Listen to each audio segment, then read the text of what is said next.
Hello everyone, I hope the session is live and I am visible to you all.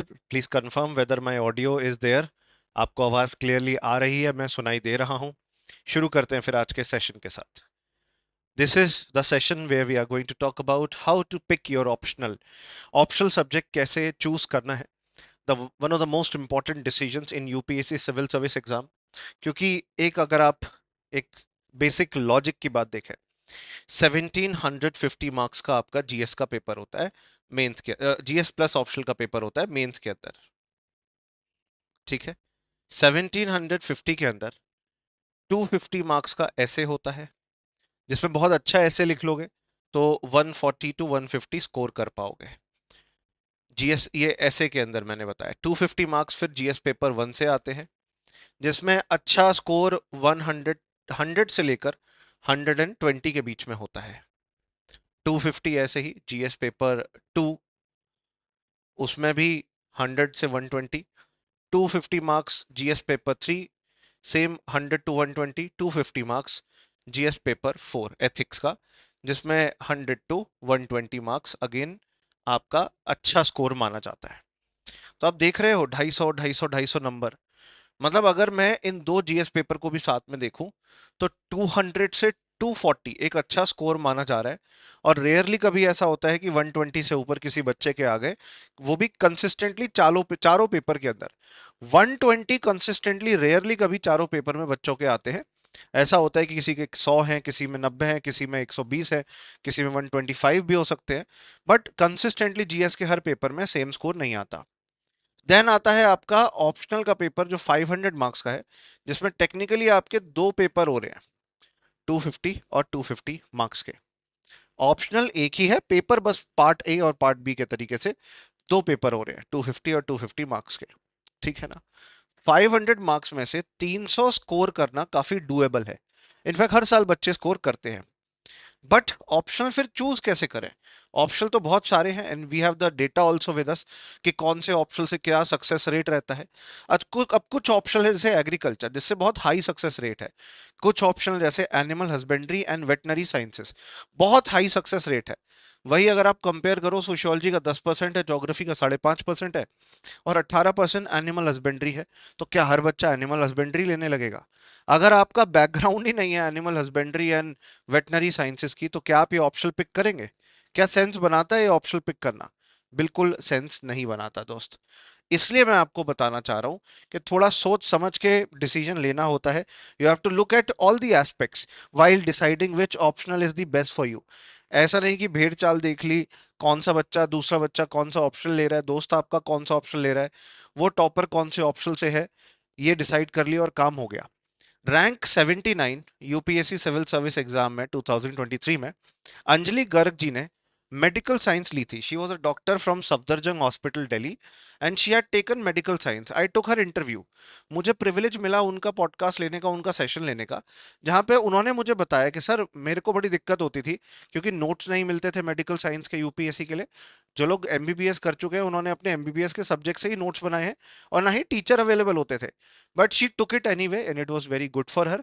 She scored rank 79। और वो कैसे possible हुआ? वो तभी possible हुआ जब उन्होंने अपने ऑप्शनल के लिए एफर्ट मारा।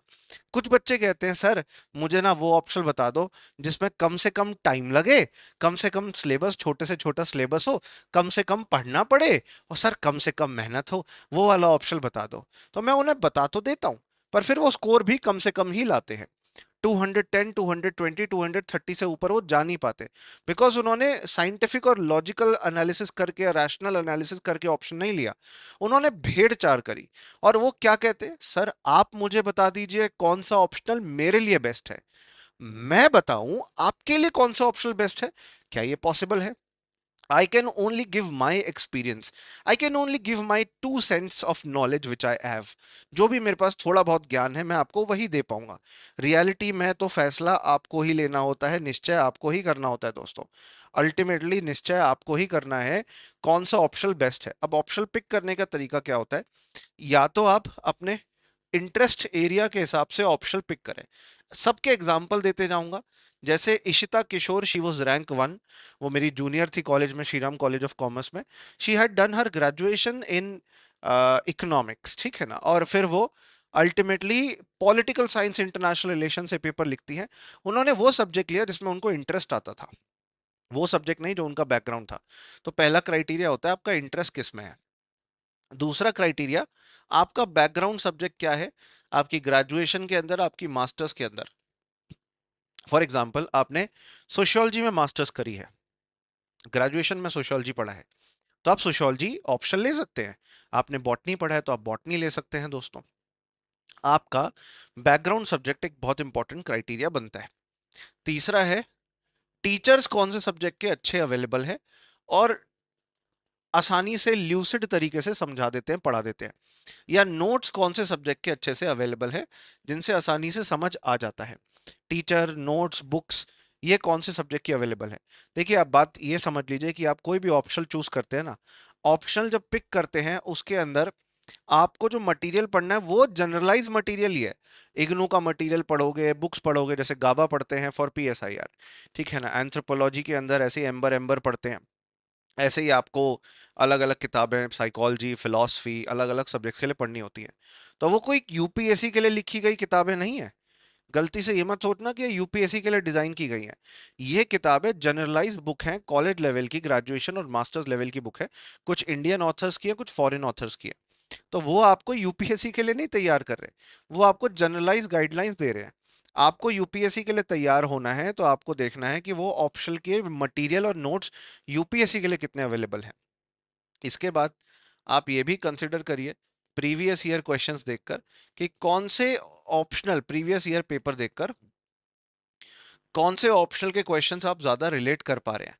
जैसे कई बच्चे होते हैं इकोनॉमिक्स बैकग्राउंड के, पर जब वो ऑप्शनल का पेपर देखते हैं इकोनॉमिक्स का, वो डर जाते हैं कि अरे ये क्या क्वेश्चन पूछ लिया। इकोनॉमेट्रिक्स के भी क्वेश्चन है, कई बच्चों के साथ ये प्रॉब्लम होती है। मैंने जैसे अपना बैकग्राउंड सब्जेक्ट कॉमर्स लिया था ऑप्शनल के तौर पे, मैंने उससे तैयारी शुरू करी और I was able to score really good, 300 plus score किया कॉमर्स ऑप्शनल से, जो कि बड़ी बात होती है। ओके, साथ साथ मैं बैकअप भी तैयार करने लगा जब यूपीएससी क्लियर नहीं हो पा रहा था। तो मैंने आरबीआई एग्जाम दिया, ग्रेड बी। मैंने इंडियन इकोनॉमिक सर्विस का एग्जाम भी दिया, जिसके लिए मेरे को मास्टर्स करनी पड़ी इकोनॉमिक्स के अंदर इग्नू से। रेगुलर कॉलेज में एडमिशन हो गया था, बट इग्नू से क्या है कि यूपीएससी के साथ तैयारी कर पाना थोड़ा आसान हो जाता है। तो मैंने साथ साथ मास्टर्स कर ली थी। फिर मैंने इंडियन इकोनॉमिक सर्विस और यूपीएससी के लिए सेम पेपर रहे, सेम सब्जेक्ट ही पढ़ना पड़े, तो अपने कॉमर्स को चेंज करके इकोनॉमिक्स ऑप्शनल कर दिया। And I was able to score 303 in economics optional in UPSC also, और इंडियन इकोनॉमिक सर्विस में भी इंटरव्यू तक पहुंचने का मौका मिला। चलो अनफॉर्चुनेटली दोनों ही क्लियर नहीं हो पाए, तो मैंने अपना ऑप्शनल चेंज किया क्योंकि मुझे लगा मेरे लिए वो कन्वीनियंट होगा। प्रॉब्लम मेरी ऑप्शनल की नहीं थी, I scored 300 plus in both options. Problem मेरी थी मेरा ऐसे के अंदर स्कोर अच्छा नहीं आ रहा था। आई वॉज बेयरली गेटिंग 108, 110 ऐसा स्कोर आ रहा था मेरा। ठीक है, मेरी खराब handwriting one of the reason हो सकती है, मेरी स्ट्रक्चरिंग में problem one of the reason हो सकती है। जीएस में ठीक ठाक स्कोर कर ले रहा था, बट ऐसे को स्ट्रक्चर प्रॉपरली नहीं कर पा रहा था, और कहीं ना कहीं एक अच्छा कंक्लूजन नहीं दे पा रहा था, जिस वजह से ऐसे में नंबर नहीं मिलते थे। और इंटरव्यू में भी कम स्कोर मिला, क्योंकि अभी अगर पर्सनैलिटी जो आप देख पा रहे हैं वैसी पर्सनैलिटी पहले नहीं थी। बहुत ज्यादा नर्वस, बहुत ज्यादा डरपोक, हर बात में डरने वाला, हर बात में नर्वस हो जाने वाला व्यक्ति था मैं, जिसमें आज बहुत बदलाव आ चुका है। इंसान जैसे जैसे जीवन में आगे बढ़ता है, प्रगति करता है, उसमें बदलाव आता ही है, मेरे में भी आया। और उस टाइम पे मैं बहुत नर्वस हो जाता था जब यूपीएससी के इंटरव्यू की स्टेज थी, एंड उसी में मैं नर्वसनेस में कुछ ना कुछ गलती कर लेता था, और जिस वजह से मेरे यूपीएससी के अटेम्प्ट्स खराब हुए, इंटरव्यू खराब हुआ। नॉनदलेस मैंने एक बात समझ ली कि बच्चे, ऑप्शनल बहुत मैटर करता है, but optional is not everything. Optional is relevant but it is not everything, but it is one of the most important decision. अब इस डिसीजन को लेने में आप दूसरों से पूछते हो कि यार आप बताओ मुझे कौन सा ऑप्शन लेना चाहिए। गलत। पहले तो आप क्या काम करो, आप सारे ऑप्शनल की लिस्ट खोल लो, जिसमें से अपने लिए पॉसिबल चॉइसेस कौन सी हैं वो डिसाइड करो, कि मतलब 20 से ज्यादा ऑप्शनल है, तो उसमें से तुम्हारे को क्या अपने लिए पॉसिबल लग रहा है।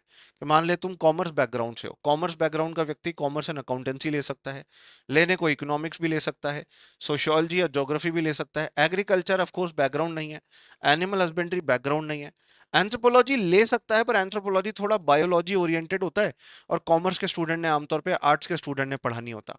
बॉटनी नहीं ले सकते, इलेक्ट्रिकल इंजीनियरिंग नहीं ले सकते, जियोलॉजी केमिस्ट्री नहीं ले सकते, हिस्ट्री ले सकते हैं। लॉ, लॉ के लिए एलएलबी करनी होगी, अगर एलएलबी करी है तभी लॉ लीजिएगा। मैनेजमेंट, मैनेजमेंट के लिए बीबीए एमबीए करा होना चाहिए, उसकी नॉलेज हो तभी मैनेजमेंट अच्छे से डील कर पाओगे। मैथमेटिक्स, अगर मैथ्स ऑनर्स करी है तभी लीजिए, आईआईटीएन हो तभी लीजिए, क्योंकि मैथ्स में अदरवाइज आपका अच्छा बेस नहीं होगा।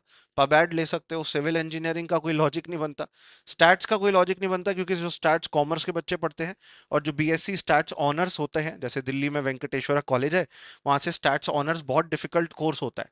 मेरे मित्र ने किया है तो मैं जानता हूँ, और उन्होंने उससे मेंस भी लिखा है, पर फिर भी उनका सिलेक्शन नहीं हो पाया। सोचो, इतने 10,000 बच्चों में से सिर्फ 2 बच्चे स्टैट से ऑप्शन लिखे हैं। ये डेटा जो मैं आपको 2019 का दे रहा हूँ, कितने कम स्टूडेंट होते होंगे स्टैट्स के। ऐसे जियोलॉजी नहीं कर सकते आप, पीएसआईआर कर सकते हो। पीएसआईआर में बहुत बच्चे आते हैं, हमारे यहाँ शशांक सर भी पीएसआईआर पढ़ाते हैं। फिलोसफी कर सकते हो, मेडिकल साइंस नहीं कर सकते, उसके लिए एमबीबीएस के स्टूडेंट्स चाहिए। फिजिक्स का बैकग्राउंड नहीं है, आर्ट्स और कॉमर्स स्टूडेंट फिजिक्स नहीं ले सकते, मैकेनिकल इंजीनियरिंग भी नहीं ले सकते। तो आप अपने 20 से ज्यादा सब्जेक्ट को नैरो डाउन कर दिया है। 1, 2, 3, 4, 5, 6, 7, 8, 10 के करीब सब्जेक्ट में नैरो डाउन कर दिया है। फिर इन 10 में भी आप थोड़ा और प्रैक्टिकल होइए। आप देखिए कौन सा सब्जेक्ट ज्यादा आपको बेनिफिशियल लग रहा है, प्रीवियस ईयर क्वेश्चन देखिए, किस में इंटरेस्ट ज्यादा आ रहा है, इनके डेमोज देखिए यूट्यूब पे। आज के टाइम पे भाई तुम्हारे लिए कितनी सहूलियत है, अब बहाने नहीं मार सकते। जो बच्चा अभी भी बहाने मारेगा, वो जीवन में बहाने ही मारते रह जाएगा कि सर मेरे को डेमो नहीं मिला, अरे सर मुझे नहीं मिला। हर सब्जेक्ट का डेमो, हर सब्जेक्ट के टीचर्स, हर सब्जेक्ट के नोट्स, सब ऑनलाइन फ्री में अवेलेबल है। हर चीज अवेलेबल है। There is no excuse which you can give. Jio की वजह से इंटरनेट का रेवोल्यूशन आ गया है, हर घर तक इंटरनेट पहुंच गया है। तो अब आपके पास हर प्रकार से, हर तरीके से ऑप्शनल के डेमोज अवेलेबल हैं। अब उसमें से देखो, अब कुछ लोग साइंस के हैं तो बॉटनी ले सकते हैं, अगर वो बॉटनी की फील्ड से हैं। कोई लोग अगर लॉ एलएलबी से हैं, एलएलबी उसके लिए चूज बेटर रहेगा। एमबीए किया है, मैनेजमेंट बेटर रहेगा। मैथ्स किया है, मैथ्स ऑनर्स, मैथमेटिक्स ऑप्शनल रहेगा। सिविल इंजीनियरिंग करिए, सिविल इंजीनियरिंग ऑप्शनल है दोस्तों। तो ये सारे ऑप्शनल जितने भी अवेलेबल हैं बेटे, इनके अंदर आपको ऐसे ही चॉइस करनी है। आप पूछते मत रहो दूसरों से मैं कौन सा ऑप्शनल लूं, मैं क्या करूं, खुद दिमाग लगाओ। और अगर तुम इतना दिमाग नहीं लगा सकते कि यूपीएससी अटेम्प्ट के लिए कौन सा ऑप्शनल तुम्हारे लिए बेस्ट होगा, यू गेट कंफ्यूज और दूसरों की बात में भेड़ चाल में फंस जाते हो, तो फिर क्या आप एक्चुअली डिजर्व करते हो एक ब्यूरोक्रेट या एक आईएएस अधिकारी बनना, जो खुद से इतना छोटा डिसीजन नहीं ले पा रहा है? ऑल्दो यूपीएससी एग्जाम के लिए बड़ा है, पर कल को जब डिस्ट्रिक्ट संभालना है, कल को जब पूरी पुलिस एडमिनिस्ट्रेशन संभालनी है, तो कितनी जिम्मेदारी होगी तुम पे और कितने बड़े बड़े फैसले लेने होंगे। तो ये तो एक छोटा सा फैसला है उसके मुकाबले, राइट? तो मैं आपको यही कहना चाह रहा हूँ कि आप प्लीज इस मेथोडोलॉजी को फॉलो करिए। फर्स्ट, एलिमिनेट मल्टीपल ऑप्शंस, कि भाई ये तो नहीं लूंगा, ये तो बिल्कुल भी नहीं लूंगा। और हर ऑप्शन एक जैसा नहीं होता, ये सच्चाई है। ज्योग्राफी के अंदर जैसे 250 स्कोर करना बहुत मुश्किल काम हो जाता है, वही सोशियोलॉजी के अंदर 270 280 काफी मतलब एफर्ट उससे कम लगते हैं और हो जाता है। इसके अलावा इकोनॉमिक्स के कुछ बच्चे हैं जो 250 भी कभी पार नहीं कर पाते, और कुछ बच्चे हैं, मैं हूं एक आपके सामने जीता जाता एग्जाम्पल, जिसे 300 प्लस स्कोर किया है। कॉमर्स के अंदर कुछ बच्चे 230 नहीं कर पा रहे हैं क्रैक, 230 से ऊपर नहीं ला पा रहे हैं। I was able to score 300 plus यहाँ पे भी, ठीक है ना? तो आप इतना समझ लें कि भाई आपके लिए एक छोटा सा इशू जो अभी करंटली है वो यही है कि आपको क्लैरिटी नहीं है कौन सा ऑप्शन आपको पिक करना है। वहां पे आप देखिए इंटरेस्ट किस में है। मान लो बीकॉम किया है, एमकॉम किया है, या इकोनॉमिक्स ऑनर्स किया है, बट कॉलेज में अच्छे से पढ़ाई नहीं करी, तो फिर आपका बैकग्राउंड आपके लिए कोई मायने नहीं रखता। मैंने जैसे बताया अंजलि का एग्जाम्पल, अंजलि स्कोर्ड रैंक 79, उन्होंने वही ऑप्शन पिक किया जो उन्होंने अपनी ग्रेजुएशन पढ़ा था, which is MBBS, medical science इन्होंने पिक किया। क्या बाकी बच्चों भी को भी भेड़ चाल करके मेडिकल साइंस ऑप्शन लेना चाहिए? कई सारे और भी लोग हैं जो भले ही मेडिकल साइंस के थे पर उन्होंने एंथ्रोपोलॉजी लिया and scored really well in that subject. तो दोस्तों आपके डिसीजन थोड़े लॉजिकल, रैशनल और क्लियर होने चाहिए, और वो आपके डिसीजन हो, किसी और बंदे के डिसीजन ना हो। ऑप्शनल एक लौता ऐसा सब्जेक्ट है जो सिविल सर्विस एग्जाम में आपको चूज करने के लिए दिया है। हिस्ट्री पढ़ना है नहीं पढ़ना वो आपकी चॉइस नहीं है, पढ़ना ही पड़ेगा। सोसाइटी पढ़ना है नहीं पढ़ना वो आपकी चॉइस नहीं है, आपको पढ़ना ही पड़ेगा। ज्योग्राफी पढ़ना है नहीं पढ़ना आपकी चॉइस नहीं, आपको पढ़ना ही पड़ेगा। बट ऑप्शनल में आपसे पूछा जा रहा है, और ऑप्शनल और जीएस में बहुत फर्क होता है। जीएस की जो ज्योग्राफी है और ऑप्शनल की ज्योग्राफी है, बहुत फर्क है। जीएस में बहुत ज्यादा डेप्थ है, जीएस में बहुत ज्यादा डिटेल है, आपको बहुत ज्यादा डिटेल में पढ़ना पड़ता है दोस्तों। तो अब आपके ऊपर है कि आप में कितना पोटेंशियल है, आप उस ऑप्शनल सब्जेक्ट को कितने कम टाइम में कवर कर सकते हो और कितना समझ समझ के पढ़ सकते हो। बच्चे क्या करते हैं, वो ऑप्शनल सब्जेक्ट के सिर्फ कोचिंग इंस्टीट्यूट के मटेरियल पर रिलाई कर लेते हैं। बेटा कोचिंग इंस्टीट्यूट तो सिर्फ रिवीजन और लाइफ आसान बनाने के लिए है, साथ साथ उस सब्जेक्ट में डिटेल में उतरने के लिए उसकी जो पब्लिश्ड बुक्स हैं पॉपुलर, वो भी पढ़नी पड़ती है। आपको क्या लग रहा है कि आपके आंसर और बाकी बच्चों के आंसर अगर सेम होंगे तो आपको क्या कॉम्पिटिटिव एज मिल जाएगा? कोई कॉम्पिटिटिव एज नहीं होगा। एग्जामिनर उल्टा फ्रस्ट्रेट हो जाएगा कि बच्चे एक ही प्रकार के आंसर लिख रहे हैं, कोई उसमें इनोवेशन नहीं है, यूनिकनेस नहीं है और डेप्थ नहीं है, और तुम्हें पनिश किया जाएगा। पब्लिक एडमिनिस्ट्रेशन ऑप्शनल में ऐसा ऑनस्लॉट हो चुका है, बच्चों को 500 में से 100 150 नंबर मिले हैं दोनों ऑप्शनल के अंदर। इतना बुरा हाल किया था पब्लिक एडमिनिस्ट्रेशन का कुछ साल पहले, क्योंकि हर बच्चा उठ के पब्लिक एडमिनिस्ट्रेशन लेने पहुंच जाता था। और जब सब बच्चे सेम ही ऑप्शनल पढ़ रहे हैं तो एग्जामिनर चाहेगा कुछ तो क्वालिटी इंप्रूव हो, कुछ तो चेंज हो, कुछ तो बेटर हो, कुछ तो यूनिकनेस हो। सभी वही रटा रटा हुआ आंसर, वही रटे हुए एग्जाम्पल जो कोचिंग इंस्टीट्यूट के सर या मैम ने पढ़ाए हैं वही लिख लेते। और वही लिखने की वजह से बार बार एग्जामिनर भी फ्रस्ट्रेट होते हैं कि यार यहाँ कुछ, मैं एग्जामिनर जो है सब्जेक्ट एक्सपर्ट है, वो ये देख रहे हैं कि वही रटे रटे रटाए आंसर बच्चे लिख रहा है, तो क्यों मैं इसको नंबर दूं? कुछ यूनिकनेस नहीं लेकर आ पा रहा। हिस्ट्री ऑप्शनल के मान लो आपने हिस्ट्री ऑप्शनल पिक किया, हिस्ट्री ऑप्शनल के स्टूडेंट हो, हिस्ट्री के प्रोफेसर आपका पेपर चेक कर रहे हैं, उनको लगता है कि यार इस बच्चे में डेप्थ नहीं है, तो वो क्यों नंबर देंगे आपको? खुद ही सोचिए। ये बात भी सच है कि कुछ ऑप्शन में ज्यादा नंबर मिल जाते हैं, कुछ में कम मिल जाते हैं, पर ऐसा कुछ फिक्स नहीं होता कि इस साल मैथ्स ऑप्शनल को ज्यादा नंबर देंगे या एंथ्रोपोलॉजी ऑप्शनल को ज्यादा नंबर देंगे। वो काफी हद तक रैंडम होता है, वो काफी हद तक अननोन होता है स्टूडेंट्स के लिए। स्टूडेंट्स उसमें कुछ नहीं कर सकते, बट हाँ लीप ऑफ फेथ लेकर वो एक ऑप्शन को अच्छे से चूज करके उसमें पूरी डेप्थ और गहराई में अपनी पढ़ाई कर सकते हैं, तभी जाके वो कुछ अच्छा उसमें स्कोर कर पाएंगे। तो मेरे कहने का यही मकसद है कि स्टूडेंट की खुद की एबिलिटी, स्टूडेंट की खुद की स्किल्स बहुत मैटर करती है, कि वो उस सब्जेक्ट को कितना डेप्थ में पढ़ के आया है और क्या वो सब्जेक्ट को अच्छे से कवर करा है कि नहीं करा। ये भी मैं मानता हूं क्राइटेरिया है कि जीएस के साथ कितना ओवरलैप हो रहा है। अब जैसे हिस्ट्री का काफी ओवरलैप है, पीएसआईआर का काफी ओवरलैप है, ज्योग्राफी का काफी ओवरलैप है आपके यूपीएससी के प्रीलिम्स और मेंस के साथ ऑप्शनल का। सिमिलरली ओवरलैप तो फिलॉसफी का भी है, क्योंकि एथिक्स में काफी काम आ जाता है। ओवरलैप साइकोलॉजी का भी है, ठीक है ना, शॉर्ट में लिखा है मैंने फिलॉसफी। ओवरलैप तो साइकोलॉजी का भी है, ठीक है। ओवरलैप तो कहीं ना कहीं इकोनॉमिक्स का भी है, लिमिटेड है पर ओवरलैप यहाँ भी है, ठीक है ना। ओवरलैप तो PSIR political science international relations का भी है दोस्तों, वो एथिक्स में, जीएस पेपर 2 में हर जगह काम आ जाता है। तो कहीं ना कहीं मैं आपको समझाना चाह रहा हूँ कि जितने भी ऑप्शनल सब्जेक्ट आपको देखने मिलते हैं उनका जीएस में ओवरलैप होता है, बट वो सिर्फ एक सिंगल क्राइटेरिया या सोल क्राइटेरिया नहीं बनता। और बच्चा कहता है सर लेंथ कितनी है ऑप्शनल की, क्या मेरे 6 महीने 7 महीने में ऑप्शनल हो जाएगा? बेटे अगर 8 महीने भी लग रहे हैं, ठीक है ना, एक महीना फालतू भी लग रहा है तुम्हें, तो तुम ये बात समझ लो यार कि एक्स्ट्रा टाइम देने का मतलब ये नहीं है कि आपका टाइम वेस्ट हो रहा है। एक्स्ट्रा टाइम देने का मतलब है शायद आपकी प्रिपरेशन और बेटर हो जा रही है अपने कंपटीशन से। मेहनत से तुम शर्माओगे, मेहनत से डरोगे तो पेपर नहीं होगा क्लियर। तो ये मत सोचो कि भाई सर वो सब्जेक्ट जो है उसमें 8 महीने लग जाते हैं, दूसरे वाले में 6 महीने लगते हैं तो मैं वो पढ़ लेता हूँ। 6 महीने लगा के 230 स्कोर किया और 8 महीने लगा के 270 स्कोर किया, तो कौन सा बेनिफिशियल था? खुद ही सोच सकते हैं आप। इसलिए give a leap of faith. आप विश्वास लेकर किसी ऑप्शन को पिक कर लें और फिर उस विश्वास से हटे नहीं। जहां तुम हटे विश्वास से कि यार ये सब्जेक्ट मेरे लिए शायद नहीं बना, वहां तुम नुकसान कर देते हो। अच्छा, लास्टली मैं यही कहना चाहूंगा कि अगर अभी भी आपको कोई कंफ्यूजन रह जाती है और अब आपको प्रॉपर तैयारी करनी है जीएस पेपर के साथ ऑप्शनल की, तो स्टडी आईक्यू में, स्टडी आईक्यू ऑप्शनल के लिए क्यों आपको बता रहा है, 17 के करीब ऑप्शनल सब्जेक्ट स्टडी आईक्यू और उसके टीचर्स पढ़ाते हैं, अलग अलग सब्जेक्ट्स हमारे टीचर्स पढ़ाते हैं। कोई कोचिंग इंस्टीट्यूट यूपीएससी का ऐसा नहीं है जो फिलहाल 17 ऑप्शनल सब्जेक्ट्स और हर सब्जेक्ट के धुरंधर जहां पे हो। सिर्फ स्टडी आईक्यू में हर एक सब्जेक्ट के धुरंधर आपको देखने मिलते हैं।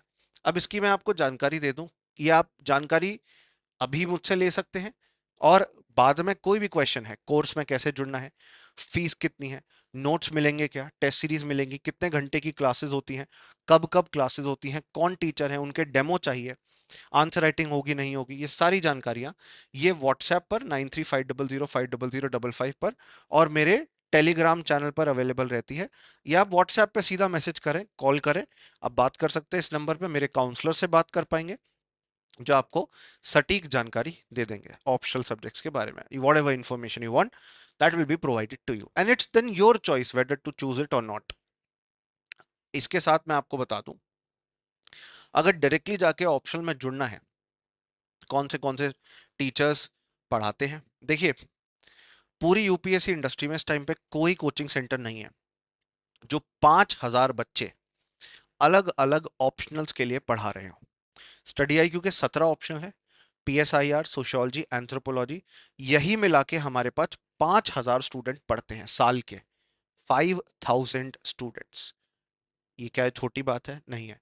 शशांक त्यागी सर, दिवाकर भोत्रा सर, हमारे पीए पॉलिटिकल साइंस और सोशियोलॉजी के फैकल्टीज हैं।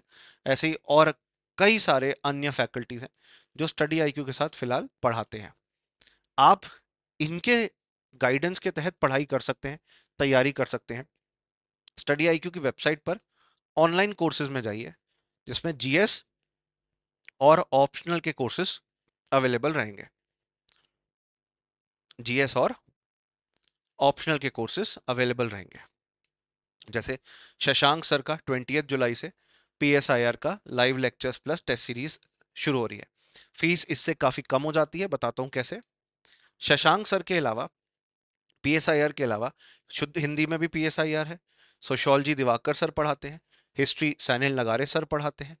हर सब्जेक्ट में कुछ कुछ चीजें प्लस माइनस है, मतलब किसी में टेस्ट सीरीज होती है, किसी में टेस्ट ज्यादा होते हैं, किसी में आंसर राइटिंग प्रैक्टिस ज्यादा होती है। Geography Bhuvan Apoorva Jha sir, one of the best geography teachers of the country, वो पढ़ाते हैं। ऐसे ही anthropology, mathematics optional, mathematics Kanishak Kataria rank 1, he had taken mathematics optional and he was able to get rank 1 because of this optional. तो mathematics optional Ankit Tiwari sir पढ़ाते हैं। हर teacher के साल में कई सिलेक्शंस होते हैं, यूपीएससी के सिलेक्शंस करते हैं। भंवर Sirohi sir, Bhanwar Singh sir pub add पढ़ाते हैं। भंवर सर यूपीएससी के लिए रिकमेंडेड है, सिलेक्टेड है आईएएस एग्जाम में। कुछ डिसेबिलिटी सर्टिफिकेट को लेकर डिस्प्यूट रहा जिस वजह से वो सर्विस ज्वाइन नहीं कर पाए टाइम पे, और सर ने फिर टीचिंग में अपना करियर बनाना शुरू किया। ऐसे ही फिलोसफी शैलेंद्र उपाध्याय सर, इन सब के डेमो लेक्चर स्टडी आईक्यू के वेबसाइट पे अवेलेबल है। ऋषभ इकोनॉमिक्स पढ़ाते हैं आपको, एग्रीकल्चर मोनिका मैम पढ़ाती हैं आपको, लॉ पढ़ाते हैं आपके विशाल गुप्ता सर जी। उसके अलावा English literature we have a faculty too who teaches English literature as well, doctor Amanta Rizvi. Then भूगोल, हिंदी, ज्योग्राफी हिंदी में अभिनव कुमार भोरे सर पढ़ाते हैं। Very very very beautiful board work he does. Geography जब पढ़ाते हैं, इनके डेमो देख सकते हैं आप। अमरेंद्र सर हिंदी में पीएसआईआर पढ़ाते हैं सर, लखनऊ सेंटर पे ऑफलाइन लेक्चर्स भी लेते हैं हमारे। हमारा हिंदी में इतिहास मनोज कुमार सर, हिंदी साहित्य विकास सिंह। ऐसे कई सारे सब्जेक्ट्स और भी हैं दोस्तों जिनके रिकॉर्डेड वीडियोस भी आपको मिल जाती हैं स्टडी आईक्यू के प्लेटफॉर्म पे। अब किसी भी कोर्स में आपको जुड़ना है तो मैक्सिमम डिस्काउंट या लोएस्ट प्राइस कैसे मिलेगा और आपको उस का पीडीएफ ब्रोशर कहाँ से डाउनलोड करना है वो मैं बता देता हूँ। जैसे मैं पीएसआईआर का दिखा रहा हूँ, शशांक सर का, very popular teacher and very popular optional as well. Shashank sir के पास ऑनलाइन में पीएसआई और ऑप्शनल के सबसे ज्यादा स्टूडेंट्स पढ़ते हैं। शशांक सर की मेंटरशिप की टीम और आंसर राइटिंग प्रैक्टिस के लिए टीम इतनी बड़ी है कि हर बच्चे को फोकस करवा पाते हैं सर। हमारी क्लास 20 जुलाई से शुरू हो रही है और दोपहर 12 बजे से। अब बाय नाउ पे अगर आप क्लिक करते हैं, ठीक है ना, लॉग इन करने के बाद, तो आप इसमें जुड़ सकते हैं। आपको प्राइस जितना दिख रहा था अभी 19,999, चिंता मत करिएगा, उसमें डिस्काउंट मिल जाएगा और कम हो जाएगा जब आप वसु लाइव एडमिशन डिस्काउंट कोड लगाएंगे। मैं आपको लोएस्ट प्राइस अवेलेबल करा दूंगा इस डिस्काउंट कोड के माध्यम से। और अगर आपको और जानकारी चाहिए तो इस नंबर पर व्हाट्सएप करके आप प्राप्त कर सकते हैं। तो वसु लाइव एडमिशन डिस्काउंट कोड और ये नंबर, इस पर आप मुझे रीच आउट कर सकते हैं। बाकी सेशन में आपका शुक्रिया देखने के लिए, जुड़ने के लिए। मैं आपको यही कहना चाहूंगा कि optional is a very important area, ठीक है ना, उसके कुछ प्रॉपर क्राइटेरिया हैं, उन पे फोकस कर लो यार। अगर आप ऐसा ऑप्शनल भी ले रहे हो जो कम बच्चे लेते हैं, जैसे law, management, commerce and accountancy, इसका मतलब ये नहीं कि आप फेल हो जाओगे। That is the right strategy, if you have background in it you take it. अगर आप उस सब्जेक्ट में स्ट्रांग हो तो टेक इट, पर आप ये इंश्योर कर लेना कि आप गहराई में, डेप्थ में पढ़ो। ऑलमोस्ट मेरे हिसाब से, मेरे तजुर्बे के हिसाब से 800 घंटे के करीब समय लगता है किसी ऑप्शनल को कवर करने का। अब तुम 8-8 घंटे 100 दिन दे दो, 4-4 घंटे 200 दिन दे दो, 3 घंटे ऑलमोस्ट 250 to 60 डेज दे दो, वो तुम्हारे हाथ में है। बट 800 आवर्स में कोई भी ऑप्शन पूरा पढ़ के कंप्लीट किया जा सकता है। यूनिक ऑप्शनल जैसे इंजीनियरिंग वाले, जिन बच्चों का इंजीनियरिंग बैकग्राउंड है वही लें। यूनिक ऑप्शनल जैसे एंथ्रो, जैसे animal husbandry, veterinary sciences, medical science, जिनका उसमें बैकग्राउंड है वही लें, और उसे लेने का सोचे भी नहीं। वो फिर जनरलाइज्ड ऑप्शनल जैसे कि आपका PSIR, सोशियोलॉजी, एंथ्रोपोलॉजी, उनको ले सकते हैं दोस्तों। आप सबका बहुत बहुत धन्यवाद, यहाँ तक आपका बहुत बहुत शुक्रिया। अब आपसे मुलाकात